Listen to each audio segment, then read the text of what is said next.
एक गिफ्ट से ज्यादा एक अनाउंसमेंट है। मुंबई जाने की तैयारी करो। मेरे एक जानने वाले वहाँ में सिखाते हैं, पंडित मनोहर। हाँ, मनोहर जी का एड्रेस है। उनको कोई क्या पता कि मेरे साथ क्या पता कि कुछ मैजिकल हो जाए। जब काम तो करना ही है, काम घर से बाहर निकलना।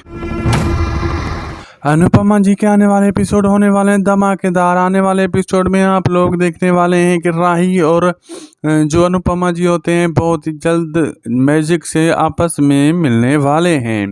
दरअसल पराग जी बस गिरफ्तार देते हैं राही को और कहते हैं कि तुम जाओ तैयारी करो मुंबई की। वहाँ पंडित जी हैं जो है ना, वहाँ मनोहर लाल जी, वो आपको जो है सिखा देंगे। वो मेरे दोस्त हैं, मेरे जानने वाले हैं। तो वो तैयारी करती है राही। तो दूसरी तरफ और अनुपमा को भी कहा जाता है कि पंडित मनोहर जी के पास काम है और वहाँ काम करोगे तुम खाना पकाने का।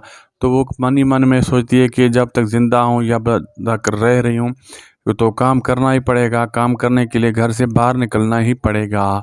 तो अब इत्तेफाक से ये देखना होगा कि किस एपिसोड में ये दोनों आपस में मिलने वाले हैं।